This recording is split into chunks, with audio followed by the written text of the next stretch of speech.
મંદિરના નેજા હેઠળ જે સ્કૂલ્સ, કોલેજીસ, કમ્યુનિટી સેન્ટર, સંસ્કાર કેન્દ્રો જે ચાલે છે, ચેરિટી બેઝ ઉપર જે ચાલે છે, એમાં સમાજનો એક એવો વર્ગ છે જે પ્રાઇવેટ સ્કૂલમાં ન ભણી શકે, એવા એવા વર્ગને સમાજ શિક્ષણ આપે છે. એ પણ મંદિરનું ખૂબ મોટું પ્રદાન છે. તો આ દ્રષ્ટિકોણ રાખીને આપણે આધ્યાત્મિક માર્ગે પણ આ એક સેવા, મંદિર નિર્માણની સેવા, અહીંયા નજીકમાં જગતપુરમાં જ અહીંયા BAPS નું બહુ જ મોટું મંદિર આકાર લઈ રહ્યું છે. તમારામાંથી જ્યારે કોઈ રોડ ઉપરથી નીકળો ત્યારે પ્રેમથી જોજો, બહુ ભવ્ય અને દિવ્ય થશે. એમાંથી પણ આ બધી સેવાની સરવાણી એ ઘણી બધી ખીલી ઉઠશે અને એ બાજુના લોકોને અનેક પ્રકારનો આનો લાભ થશે. એટલે મંદિર છે એ સમાજની સેવા માટે સર્જાય છે, વ્યક્તિના ચારિત્ર અને અધ્યાત્મના ઘડતર માટે હોય છે. એ વાત પ્રમુખ સ્વામી મહારાજ સારી રીતે સમજતા, આજે મહંત સ્વામી મહારાજ સારી રીતે સમજે છે, એટલે એમણે આ પ્રવૃત્તિ કરી છે. ડોક્ટર APJ અબ્દુલ કલામે પોતે એમના પુસ્તકમાં લખ્યું છે કે મેં ભારતમાં ખૂબ પ્રવાસ કર્યો છે. I have travel far and wide in our country. પણ બીજું વાક્ય અદ્ભુત લખ્યું છે. ડોક્ટર APJ અબ્દુલ કલામ કહે છે, એમણે લખ્યું કે in our country during my travels, મારા પ્રવાસ દરમિયાન દેશમાં અનેક પ્રાંતોમાં હું ગયો છું. I have met people, old people and experienced, middle aged and energetic, young and innocent, એટલે બધા જ એજ ગ્રુપના લોકોને હું મળ્યો છું. એની પરથી હું એક તારણ ઉપર આવ્યો છું. અને કલામ સાહેબે આર્ટિકલ લખ્યો છે, value system for the enlighten citizen. એ આર્ટિકલમાં કલામ સાહેબે આ વાત લખીને લખ્યું કે આ બધાને હું મળ્યો ભારત દેશના પ્રવાસમાં, ખૂણે ખૂણે જઈને બધેથી મને એક વાતની પ્રતીતિ આવી કે નાનો હોય કે મોટો હોય, શક્તિશાળી હોય કે નિર્બળ હોય, ધનાઢ્ય હોય કે સામાન્ય હોય, એ બધાને જીવનમાં સોલેસ એન્ડ સેફટી, જીવનમાં આંતરિક સુરક્ષા અને સંતોષ માટે ધર્મ અને અધ્યાત્મ અતિ આવશ્યક જણાતા હતા. આ કલામ સાહેબે પોતાનો અનુભવ લખ્યો છે. તો આવા અનુભવી વ્યક્તિઓના જે અનુભવ છે એ પર પણ આપણે દ્રષ્ટિ રાખીને સમાજનું જે મંદિરનું જે સમાજમાં પ્રદાન છે એ દ્રષ્ટિકોણ આપણે ખીલવવો જોઈએ. એટલે લાઈફ સર્વાઈવલ સર્વિસીસ છે, લાઈફ સપોર્ટિંગ સર્વિસીસ છે અને લાઈફ એન્હેન્સિંગ પણ સર્વિસીસ છે. એનાથી પણ આ સમાજને બહુ જ મોટો લાભ થાય છે. પ્રમુખ સ્વામી મહારાજે શિકાગોમાં ભવ્ય શિખરબદ્ધ મંદિર બનાવ્યું અને 2004માં એનું ઉદ્ઘાટન થયેલું. ત્યાંના અમેરિકન 3-4 વ્હાઇટ આર્કિટેક્ટ્સ એક દિવસ મંદિર આવી ચડ્યા અને એમણે જોયું કે my God, what is this? આવો પથ્થર, આવી કલાકૃતિ, આવો આકાર, કારણ કે 3 શિખરો જોવે ને એટલે એને આશ્ચર્ય થાય.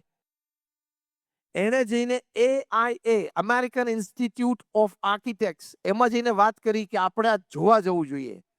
શિકાગોના AIA બ્રાન્ચના 100 આર્કિટેક્ટ એક સાથે મંદિરે આવેલા અને એ લોકોએ મંદિર જોયું અને ત્યાં ને ત્યાં નક્કી કર્યું કે આને આપણે બેસ્ટ આર્કિટેક્ચરનો અમેરિકા ખાતેનો એવોર્ડ આપવો, અને એમણે આપ્યો. તો આ દ્વારા મંદિરની શું સમાજ સેવા થઈ? મંદિરે ભારતીયતાનું ગૌરવ પરદેશની ધરતી ઉપર વધાર્યું. એ સમાજની મોટી સેવા છે. એ દ્વારા એક સંસ્કૃતિનું ગૌરવ વધે છે. મંદિર હોય તો તે વખતે જોજો તમે, જ્યારે આપણને કંઈક દુઃખ આવે, તકલીફ આવે, કંઈક સંજોગ પરિસ્થિતિ પ્રતિકૂળ આવે ને, ત્યારે મંદિરમાં જવાથી આપણને શાતા અને શાંતિ પ્રાપ્ત થાય છે. 1972ની સાલમાં ઈદી અમીને યુગાન્ડામાંથી બધાને કાઢી મૂક્યા. તાત્કાલિક ગુજરાતીઓ ભારતીય અને એશિયન દેશ છોડો. 1972 પહેરેલા કપડે છોડો. મિલિટરી એરપોર્ટ સુધી ઊભી હતી. લોકો પહેરેલા કપડે જતા હોય, પણ જો બૂટ સારા જોવે ને તો ત્યાં મિલિટરી કે બંદૂકની અણીએ બૂટ કાઢ નાખ, બૂટે લઈ લેતા હતા. હાથની વીંટી તો કઢાવી લે, બૂટે લઈ લેતા હતા. બ્રિટિશ કોલોની હતી એટલે બધા પાસે બ્રિટિશ પાસપોર્ટ હતા એટલે આ બધા બ્રિટન ગયા. વૃદ્ધો હતા એ ઘણા ભારત આવ્યા, પણ આ લોકો ઘણા યુવાનોને જે આખી જિંદગી કાઢવાની હતી એ લોકો બધા બ્રિટન ગયા. ત્યાં જઈને સામાન્ય નોકરી શરૂ કરી. હવે 2 દિવસ પહેલા યુગાન્ડામાં બધા મોટો વેપાર કરતા હતા, મોટો બંગલો હતો, ઘરે મર્સિડીઝ ગાડી હતી અને 10 નેટિવ એને ત્યાં નોકર હતા. અને 2 દિવસ પછી લંડનમાં પહેરેલા કપડે રોડ ઉપર આવી ગયેલા. માણસ ગાંડો થઈ જાય કે નહીં? કોઈ પણ વ્યક્તિ છે એનું મગજ ફરી જાય. ત્યાં ગયા ને સામાન્ય નોકરીઓ ચાલુ કરી. કોઈક ઘરે ઘરે છાપા નાખવા જાય, કોઈક રિટેલ સ્ટોર ઉપર ઉભો રહીને કોલ્ડ ડ્રિંક કે આઈસ્ક્રીમ વેચે, કોકને ત્યાં નોકરી કરતો કરતો વેચવાનું, પોતાની દુકાન તો હતી જ નહીં. એ વખતે એક બ્રિટિશ હિસ્ટોરિયન, ઇતિહાસકાર, એનું નામ ચાર્લ્સ કનિંગહેમ, એણે જોયું કે આ ગુજરાતીઓ અને ભારતીયો ઘણા બધા યુગાન્ડા છોડીને આવ્યા છે. મોટા મોટા વેપાર ધંધા અને મોટા ઘર છોડીને આવે છે અને સામાન્ય નોકરી કરે છે. હું એ લોકોને મળું, એ લોકો સાથે વાર્તાલાપ કરું, એના અંતરના ભાવો શું છે જાણવું. એટલે ચાર્લ્સ કનિંગહેમે ઘણા બધાના ઇન્ટરવ્યુ તેમાં બૌદ્ધાના નસીબમાં ગુજરાતીઓ આવ્યા આપણા. ચાર્લ્સ કનિંગહેમે લખ્યું છે સેંકડો ગુજરાતીઓને ઇન્ટરવ્યુ લીધા બાદ કે આ લોકોને રાતોરાત યુગાન્ડામાંથી કાઢી મૂક્યા. દુઃખ તો એ લોકોને ઘણું હતું અને કોઈ પણ વ્યક્તિને દુઃખ હોય, પણ કોઈ વ્યક્તિ સ્ટ્રેસમાં નહોતો, ડિપ્રેશનમાં નહોતો, એન્ઝાઇટીમાં નહોતો, ફિયરમાં નહોતો અને આત્મહત્યાનો વિચાર તો કોઈને આવ્યો જ નથી. અને પછી ચાર્લ્સ કનિંગહેમે બ્રિટિશ હિસ્ટોરિયનનું કારણ લખ્યું કે એનું કારણ એ છે કે they had faith in God, they had મંદિર as their support. અને ત્રીજું વાક્ય લખ્યું છે કે I found most of them were followers of the Swaminarayan. Charles Cunningham લખે છે કે આ લોકોને ભગવાન પ્રત્યેની શ્રદ્ધા હતી એટલે એવું માનતા કે ભાઈ બરોબર છે, ભારતથી યુગાન્ડા ગયા ત્યારે ખિસ્સામાં $5 નહોતા, મહેનત કરી તો બધું ઊભું થયું, હવે જતું રહ્યું તો પાછું લંડન આવીને મહેનત કરશું તો થશે, જેવી ભગવાનની ઈચ્છા. આ જેવી ભગવાનની ઈચ્છા એ મુદ્દો જીવનમાં દ્રઢ થવો ને એ મંદિર અને અધ્યાત્મથી થાય. અને આ જીવનનું સૌથી મોટું પરિબળ અને ચાલક બળ છે. જ્યારે સંજોગો પરિસ્થિતિ કઠણ હોય, એવા પરિસ્થિતિ સંજોગોમાં ઘણી વખત મૂકી જઈએ કે મોબાઈલમાં 1000 નંબર છે, કોને ફોન કરવો એ ખબર ના પડે. એવા સંજોગો અને પરિસ્થિતિમાં લોકો આવતા રહે છે. એ વખતે જેવી ભગવાનની ઈચ્છા, આમાં કંઈક મારું સારું હશે, એ જે વિચાર છે ને એ વિચારથી વ્યક્તિ ટકી જાય, પરિવાર ટકી જાય. ઇઝરાયલ ડિઝાસ્ટર મેનેજમેન્ટની ટીમ આવેલી ભુજ ભૂકંપ વખતે 2001માં. ઇઝરાયલ મિલિટરીની ટીમ હતી 167 જણાની. એના મુખ્ય હતા મિસ્ટર શોલોમ. અમે એમને મળેલા, અમારા BAPSના કેમ્પ પર પણ આવેલા. એ મિસ્ટર શોલોમ, એને અમે એક પ્રશ્ન પૂછ્યો, કારણ કે એ છેલ્લા 15 વર્ષથી આ ડિઝાસ્ટર મેનેજમેન્ટ ટીમના નેતા હતા. જ્યાં જ્યાં પૃથ્વી ઉપર કોઈ પણ દેશમાં આવી હોનારત સર્જાય તે વખતે સ્થાનિક સરકારને ઇઝરાયલ ગવર્મેન્ટ પૂછે કે ભાઈ અમારી પાસે એક ટ્રેન ટીમ છે, તમને મદદમાં મોકલીએ. એ વખતે બધાને મદદની જરૂર હોય એટલે આ લોકો જતા, એટલે બહુ ટ્રેન્ડ હતા. મોબાઈલ ICU લઈને આવેલા અને ભુજમાં મેદાનમાં એમણે મોબાઈલ ICU ઊભું કરેલું. અમે પેલી વખત જિંદગીમાં મોબાઈલ ICU જોયું 2001ની સાલમાં. આટલી ટ્રેન્ડ એમની ટીમ હતી. એને અમે પૂછ્યું કે તમે હોનારત વખતે રાહત પ્રવૃત્તિ છેલ્લા 15 વર્ષથી દુનિયાના 8-10 દેશોમાં કરી છે અને અત્યારે અહીંયા ભુજમાં કરી રહ્યા છો, તમને કઈ તફાવત જણાય છે? ત્યારે ઇઝરાયેલી ડિઝાસ્ટર મેનેજમેન્ટ ટીમના મુખ્ય નેતા મિસ્ટર શોલોમ, એને અમને વાત કરેલી કે એક વિશેષતા એ છે કે અહીં કચ્છ પ્રદેશના જે લોકો છે એમાં જે રેઝિલિયન્સ પાવર છે, એટલે કે જે સહન કરવાની શક્તિ છે ને એ બીજી કોઈ જગ્યાએ અમે જોઈ નથી. આ સામાન્ય પ્રમાણ ન કહેવાય. પછી મિસ્ટર સોલોમને મેં પૂછ્યું કે કચ્છ પ્રદેશના લોકોની આ જે રેઝિલિયન્સ પાવર છે, જે આમ દુઃખ સહન કરી શકવાની જે શક્તિ છે, એની પાછળનું રહસ્ય તમે જાણો છો? તો ક્યાં એ પણ મેં બધાને પૂછી લીધું. બધા કચ્છ પ્રદેશના એટલે કે ત્યાંના કચ્છી લોકો તરફથી મને એ જ ઉત્તર મળ્યો કે ભાઈ આ ઘટના નહોતી બનવા જોઈતી, પણ ધારો કે બની ગઈ તો હવે ભગવાનની ઈચ્છા, જેમ ભગવાનની ઈચ્છા હશે એમ થશે. હવે આપણે જેટલા બચ્યા છીએ એટલા તો બધા હળીમળીને એકબીજાને સાથ સહકાર આપીને જીવન આગળ ચલાવીએ. મિસ્ટર શોલોમે કહ્યું, આ જે શબ્દો એ મેં હોનારતની રાહત પ્રવૃત્તિમાં જિંદગીમાં પહેલી વાર સાંભળ્યા. આ શબ્દ ક્યાંથી આવ્યા? અધ્યાત્મમાંથી આવ્યા છે. એટલે મંદિર અને અધ્યાત્મ જે સમાજ સેવા કરી શકે છે એ અદ્વિતીય છે. ત્યાં BAPS ના અમારે કાર્યકર્તા કીર્તિભાઈ પટેલ સવારે 8:30 વાગે શાકભાજી લેવા ગયા એટલે એક જ બચી ગયા. એમનું ઘર પડ્યું 8:45 વાગે. એમના વૃદ્ધ માતા, એમના પત્ની અને એમના એક દીકરા દીકરી એટલે 2 સંતાનો, 4 જણા દટાઈને મરી ગયા. એમને ઘરે આવીને જોયું તો કે આ ઘર પડેલું હતું. કોઈ પણ માણસને આઘાત લાગ્યા, એમને પણ લાગ્યો. પણ એમને તરત વિચાર્યું કે હવે અત્યારે મારે શું કરવાનું. હું અહીંયા બેઠો બેઠો આ ઢગલા સામે જોઈને રોયા કરું, ત્યાં એમને ખબર પડી કે પ્રમુખ સ્વામી મહારાજે કોલ આપ્યો છે કે આપણે તાત્કાલિક રસોડું તૈયાર કરવું છે અને ચાલુ કરવું છે. સીધા ચાલતા ચાલતા BAPS મંદિર આવી ગયા. સંતોને કીધું સ્વામી મારે સેવામાં જોડાવાનું છે અને એમને સેવા કરી. એમના ઘરનો વારો એટલે એમનો જે ડેબ્રિસ ખસેડવાનો વારો 1 મહિના પછી આવ્યો. 1 મહિના નીચે પછી શું બચ્યું હોય? 1 મહિના પછી જ્યારે ડેબ્રિસ હટી ત્યારે એમણે પોતાના છોકરાની 10 વર્ષના છોકરાની ખોપડી જોઈ. 1 મહિના દરમિયાન પણ એમને સ્થિરતાથી સેવા કરી છે. 1 મહિના પછી પણ એમને સ્થિરતાથી સેવા કરી.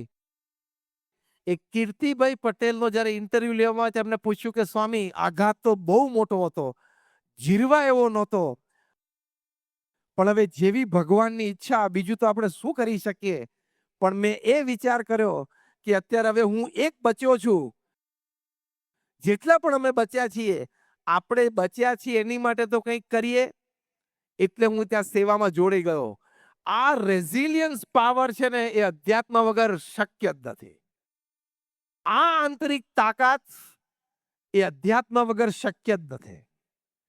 તો આટલી બધી તાકાત એમાં રહેલી છે. મંદિર છે ને એ હું છેલ્લી 5 મિનિટમાં પૂરું કરું. મંદિર છે એ સંસ્કૃતિઓને નજીક લાવે છે. જ્યારે કેનેડામાં ટોરન્ટોમાં અક્ષરધામ ગાંધીનગર તમે જોવો છો એવું ભવ્ય મોટું મંદિર પથ્થરનું ઉદ્ઘાટિત થયું 2007માં. ત્યારે કેનેડાના એ વખતના પ્રધાનમંત્રી સ્ટીફન હાર્પર એ મુખ્ય મહેમાન તરીકે અમારા આમંત્રણને માન આપીને પધારેલા.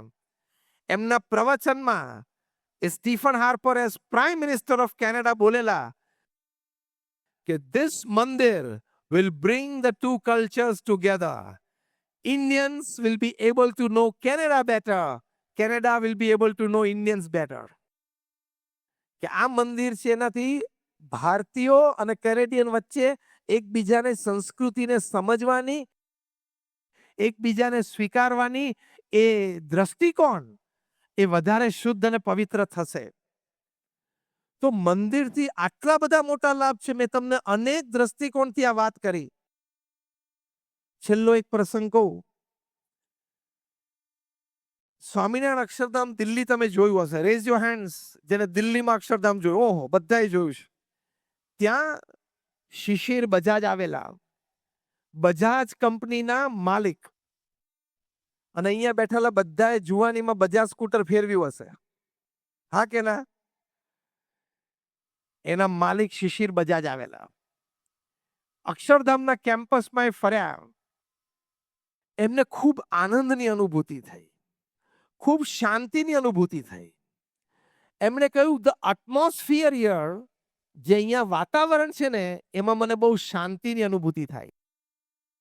એટલે એમણે ત્યાં નિર્ણય લીધો. સાંભળજો હા, આઈ એમ નેમિંગ ઇટ.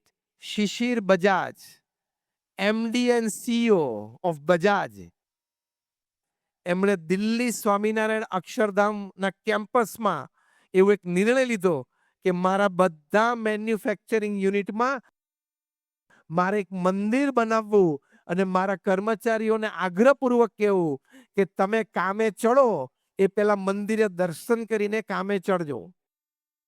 એમણે અમારા સંતોને વાત કરી. અમારા સંતોએ અમારા મંદિર બાંધકામમાં પથ્થરની પ્રવૃત્તિમાં અમારા જે મુખ્ય હરિભક્તને ત્યાં સાઇટ ઉપર એટલે કે ત્યાં ખીણ ઉપર રાજસ્થાનમાં રહીને પથ્થર કઢાવે છે, એમનું નામ હર્ષદ ચાવડા. શિશિર બજાજની વાત હર્ષદ ચાવડાને કરી અને 2011ની સાલમાં જ્યારે શિશિર બજાજ મુંબઈમાં પ્રમુખ સ્વામી મહારાજને મળવા માટે પધાર્યા ત્યારે એમણે કહ્યું કે તમારા હર્ષદ ચાવડાએ મારા 6 મેન્યુફેક્ચરિંગ યુનિટમાં અમને એક સરસ મંદિર બાંધી આપ્યા છે. મેં મારા કર્મચારીઓને કહ્યું કે કમ્પલસરી નથી, હું આગ્રહ ન કરી શકું, પણ લાગણીથી તમને કહું છું કે મને જે અનુભૂતિ થઈ છે એ અનુભૂતિ મારે તમને કરાવી છે. એમણે કહ્યું કે મારા બધા જ કર્મચારીઓ અને મારા બધા જ કામદારો એ કામ શરૂ કરે એ પહેલા મંદિર જે અમે કેમ્પસમાં બનાવ્યું છે ત્યાં દર્શન કરીને કામે ચડે છે. અમારો ઇન્ટરનલ એડમિનિસ્ટ્રેટિવ રિપોર્ટ એવો છે કે એ વાત અમારા પ્રોડક્શન ઉપર રિફ્લેક્ટ થઈ છે. એ વાત કર્મચારીઓના અંદરના સંબંધોમાં રિફ્લેક્ટ થઈ છે. એ વાત કર્મચારીના નિષ્ઠાપૂર્વક કાર્યમાં રિફ્લેક્ટ થઈ છે. એ વાત કર્મચારી અને મેનેજમેન્ટ વચ્ચેના સંબંધોમાં રિફ્લેક્ટ થઈ છે. મંદિર છે એ તમને કાર્યમાં પણ આટલું બધું મદદરૂપ થઈ શકે છે. શિશિર બજાજનો અનુભવ છે, સામાન્ય વ્યક્તિનો અનુભવ નહીં. એટલે અધ્યાત્મ અને મંદિર પણ સમાજની બહુ જ મોટી સેવા કરે છે જે સ્થૂળ દ્રષ્ટિ આપણને દેખાતી નથી. એટલે ટૂંકમાં લાઈફ સપોર્ટિંગ સર્વિસીસ પણ કરવી, એટલે કે ગરીબ લોકોને અન્ન વસ્ત્ર આપવા એ જરૂરી છે, એ પણ કરવાનું છે. પછી લાઈફ સર્વાઈવલ સર્વિસીસ જેમાં આપણે એનું સ્કિલ ડેવલપમેન્ટ કરીએ, એને એમ્પાવર કરીએ, એ વ્યક્તિને એક સારું ભવિષ્ય ઘડી આપીએ, એ પણ સમાજની મોટી સેવા છે. અને ત્રીજું લાઈફ એન્હેન્સિંગ સર્વિસીસ જેમાં વ્યક્તિને જીવનમાં ચારિત્ર અને સદ્ગુણ શીખવાડીએ છીએ, તો એ પણ સમાજની આવી બહુ જ મોટી સેવા. કારણ કે એવા સદ્ગુણોથી એમના જીવનમાં એ વ્યક્તિગત જીવનમાં જ્યારે પ્રશ્નો આવે ત્યારે સ્થિર રહી શકે, બહુ મોટી આપત્તિને પોતે સહન કરી શકે, એ પણ એક સમાજની બહુ મોટી સેવા છે. આ ત્રણેય પ્રકારની સેવા છે. એકવાર એક યુવાન છે ને ગેલેરીમાં ઊભો હતો અને નીચે એક 70 વર્ષના કાકા રોજની જેમ સાયકલ ઉપર બેસીને મંદિરે જતા હતા. પેલો યુવાન જરા MBA થયેલો હતો, મને બધું આવડે, MBA થયેલો હતો. એટલે એણે પેલા કાકાને પૂછ્યું કે કાકા તમે આમ કેટલા વર્ષથી મંદિરે જાઓ છો? ને કાકા કે બેટા 50 વર્ષથી જઉં છું નિયમિત, રોજ સવારે મંદિરે દર્શન કરીને પછી દુકાન ખોલું. ઓકે કાકા એક પ્રશ્ન પૂછું? કાકા કે પૂછ બેટા. કે તમે 50 વર્ષથી મંદિરે જાઓ છો, કોઈ દિવસ મંદિરની મૂર્તિમાં ભગવાનને જોયા? કાકા કે ના. તો શું તમે ધક્કા ખાવ છો? નાસ્તિક લોકોની આ બધી આર્ગ્યુમેન્ટ હોય છે. તો શું તમે ત્યાં ધક્કા ખાવ છો? તમને ત્યાં મૂર્તિમાં ભગવાન દેખાણા નથી. 50 વર્ષ સુધી તમે કર્યું શું? જવાનું રહેવા દો, ટાઈમ બગાડવાની કઈ જરૂર નથી. 70 વર્ષની ઉંમર થઈ, હવે 5-10 જીવવાના છે, શાંતિથી ઘરે આનંદ કરો ને. મંદિરે જવાની કઈ જરૂર નથી. કાકા કે તું નીચે આવ એટલે આપણે વાર્તાલાપ બરોબર કરીએ. ગેલેરીમાં ઊભો બોલતો હતો, કાકાએ પછી નીચે બોલાયો અને પછી કાકા એક બહુ સુંદર દ્રષ્ટાંત આપ્યો કે રાત્રે બધો ટ્રાફિક બંધ થઈ જાય ને બધા માણસ ઘરમાં જતા રહે, પછી રોડ ઉપર બધા કૂતરાઓ ભેગા થઈને ભસતા હોય, એ અવાજ તે સાંભળ્યો છે? તો કે હા ઘણી વાર, એમાં શિયાળામાં વધારે. તો કે એક કૂતરું ભસે એની પાછળ બીજા બધા ઘણા કૂતરા ભસવા માંડે, તે સાંભળ્યું? તો કે હા, એક કૂતરું દોડતું આમ એક તરફ ને ભસતું તો બીજા બધા કૂતરા એની પાછળ ભેગા જ જાય, આજુબાજુના શેર બધા ભસવા માંડે. કાકા કે એક કૂતરો ચોરને જોવે ને એટલે ભસવા માંડે, આજુબાજુના શેરીના બીજા કૂતરા પણ એની ભેગા ભળી જાય ને બધા એ દિશામાં જોઈને ભસવા માંડે. બીજા બધા કૂતરાઓએ ચોરને જોયો નથી, પણ વિશ્વાસ છે કે અમારામાંથી એક જણાએ જોયો છે ને ભસે છે ને એટલે છે તો ખરો જ. અમારામાંથી એક જણાએ ચોરને જોયો છે અને ભસે છે એટલે ગાંડો તો નથી, એટલે અમારે એને સાથ સહકાર આપવો. કાકાએ દ્રષ્ટાંત આપીને કહ્યું, એમ અમારામાંથી એક જણાએ નરસિંહ મહેતાએ જોયા, મીરાબાએ જોયા, તુકારામે જોયા, સંત જ્ઞાનેશ્વરે જોયા. એને જોયા છે ને, છે તો ખરા, મને પણ એક દિવસ દેખાશે. આ શ્રદ્ધાનો વિષય છે, આ વિશ્વાસનો વિષય છે. એટલે નાસ્તિકતાના વિચાર છોડી દેવા, આસ્તિકતા રાખવી. આ કાર્યક્રમ પૂરો થશે એટલે તમે પાર્કિંગમાંથી તમારી કાર ચાલુ કરશો અને કાર ચાલુ કરશો એટલે તમારી હેડલાઇટ 10-15 ફૂટ જશે. એટલે તમારે એમ નહીં માનવાનું કે મારું ઘર તો હજી 3 કિલોમીટર દૂર છે, આ લાઇટમાં મારું ઘર દેખાતું નથી, અંધારામાં હું ક્યાં જઈશ? એવો વિચાર કરીએ છે. જેમ જેમ ગાડી આગળ ચાલશે એમ એમ આગળ અજવાળું થશે ને ઘરે પહોંચશો. એમ જેમ જેમ મંદિરે જશો એમ એમ અજવાળું થશે અને આગળ તમે જશો. અને ફંડામેન્ટલ છે નિસ્વાર્થ સમાજ સેવા અને પૂર્ણ અધ્યાત્મ. આ બંનેનું કોમ્બિનેશન જોઈએ. પુરુષોત્તમભાઈ બરોબર છે? પુરુષોત્તમભાઈ રૂપાલ અહીંયા બેઠા છે, આપણે એની સાખ લઈએ. નિસ્વાર્થ સમાજ સેવા અને પૂર્ણ અધ્યાત્મ, આ બે જીવનના પાયાના સિદ્ધાંતો છે. આ બે પૈડા ઉપર રથ ચાલે છે. How many of you agree with me? Rays your hands.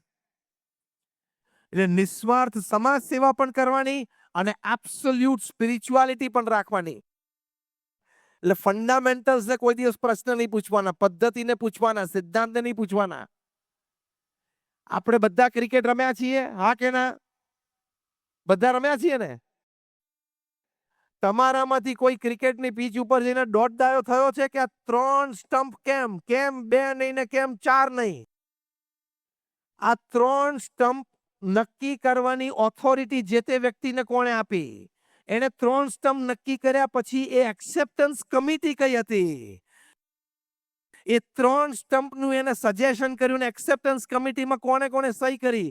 A paper work મને દેખાડો, પછી હું બેટિંગ કરવા જાઉં. તો તારી ટીમના પ્લેયર તને શું કરે? એક બેટ મારીને કાઢી મૂકે ગ્રાઉન્ડ ઉપર. 3 સ્ટમ્પ કેમ 2 અને 4 નહીં? એ પ્રશ્ન જેને પૂછ્યો હોય, એક પણ વખત ક્રિકેટના ગ્રાઉન્ડ ઉપર આંગળી ઊંચી કરો. કોઈ નહીં કરે. આ 22 યાર્ડની પીચ કેમ 24 ની નહીં? એવો પ્રશ્ન પૂછ્યો, આંગળી ઊંચી કરો. આપણે સિદ્ધાંતોને સ્વીકારી લીધા, પ્રણાલિકાને સ્વીકારી લીધી, એટલે આપણને રમતનો આનંદ આવી ગયો, હા કે ના? ક્રિકેટ રમવાનો આનંદ કેમ આવ્યો? 3 સ્ટમ્પ સ્વીકારી લીધા, એટલે ક્રીઝ સ્વીકારી લીધી, 22 યાર્ડની સ્પીચ સ્વીકારી લીધી, પગની ઉપર બોલ આવે અને સ્ટમ્પમાં જતો તો LBW સ્વીકારી લીધું, હા કે ના?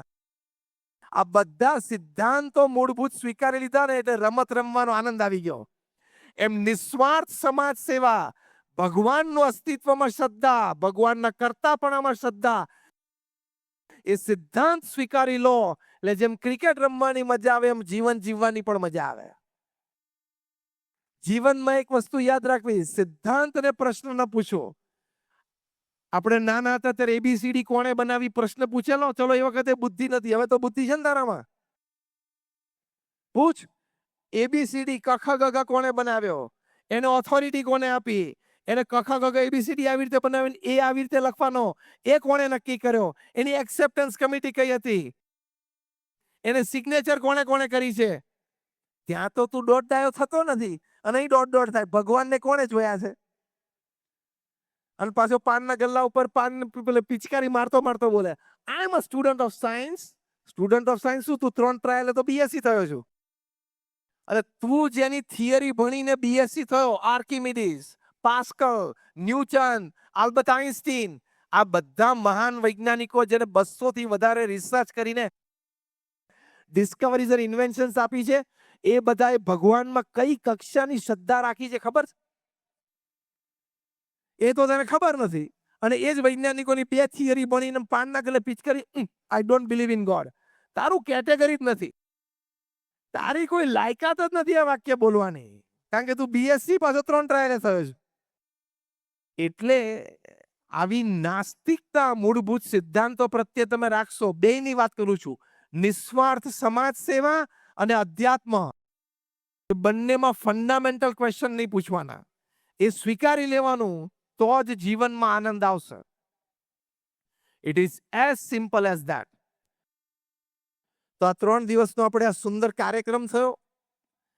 આપ સૌએ બહુ શ્રદ્ધા અને ઉત્સાહથી હાજરી આપીને આ કાર્યક્રમને બધાને શોભાડ્યો. અને શિવાંતા ગ્રુપ એમને એમના તમામ ભાગીદારો અને કુટુંબીજનો એમણે પણ કીર્તિભાઈને બધાએ ખૂબ શ્રદ્ધાથી આ પ્રસંગ યોજ્યો છે. 3 દિવસથી યોજ્યો છે. સુંદર વ્યવસ્થાઓ કરી છે.